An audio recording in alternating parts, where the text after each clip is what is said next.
All right, today we're diving into a real-life corporate detective story, straight from the court records. It's got everything: a family business, a sharp tax investigator, and a whole lot of money that just went missing. So let's start with this number: 37,840 pesos and 50 centavos. This was the final tax bill a company got hit with way back in 1966. Now, that might not sound like a crazy amount today, but back then, that was a huge deal. And it's the central mystery we're going to unravel. And that's the big question, right? The company filed its taxes, paid what it said it owed, and then, boom, this massive bill shows up. So how did we get from a routine filing to a full-blown legal showdown? Well, let's find out together. Okay, so let's meet our main character, so to speak. It's a company called Limpan Investment Corporation. They were in the real estate game, leasing out buildings in Manila. And this was very much a family business. The company president, Isabelo Lim, and his wife owned pretty much all of it. And here is where things just get wild. Just look at these numbers. In 1956, Limpan told the government they made about 3,000 pesos, but investigators found the real number was closer to 28,000. The next year is even crazier. They reported 11,000 when the real income was over 109,000.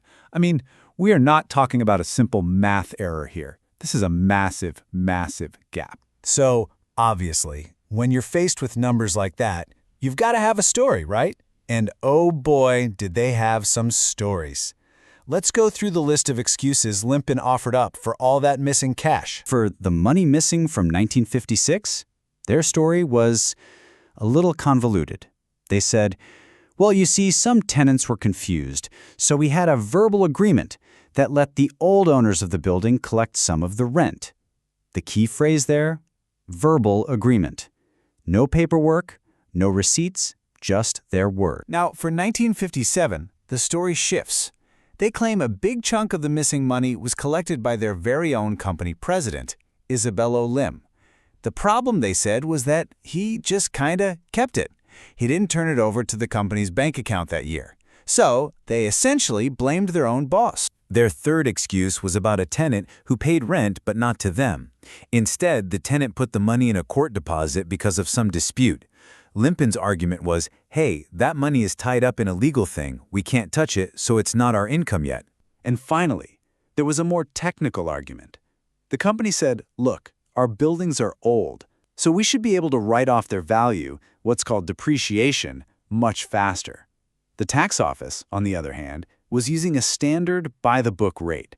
This was the final piece of their defense. Now you can imagine, the Bureau of Internal Revenue is hearing this web of complicated stories, and they're probably thinking, this doesn't quite add up. So they sent an examiner to do some real old-school detective work. And the examiner's strategy was pretty brilliant in its simplicity. He basically ignored Limpan's books and went straight to the source, the tenants living in the buildings. And guess what they said? Yep, they were paying their rent on time to the company's collectors.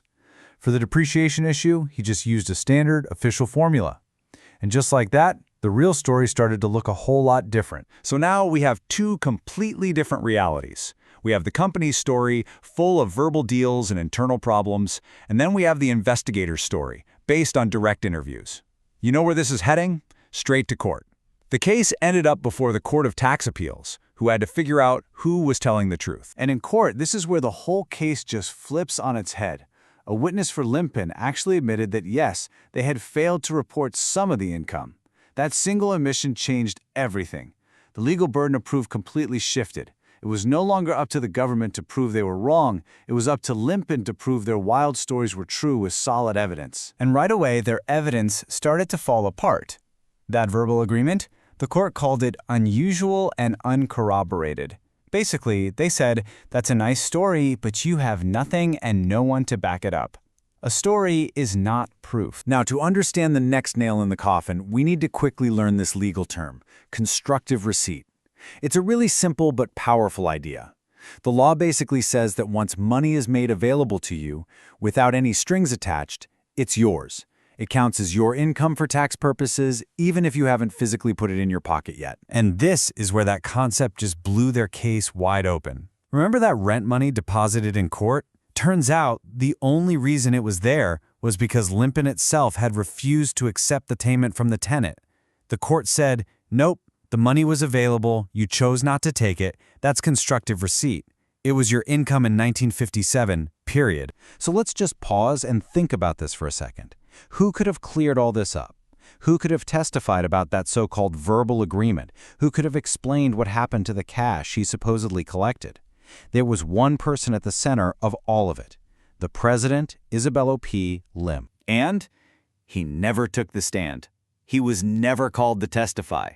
The single most important person, the man whose actions were at the heart of their entire defense, was a complete no-show in court. And that silence was absolutely deafening. So as you probably guessed, the court sided with the tax commissioner. Limpin had to pay the whole thing.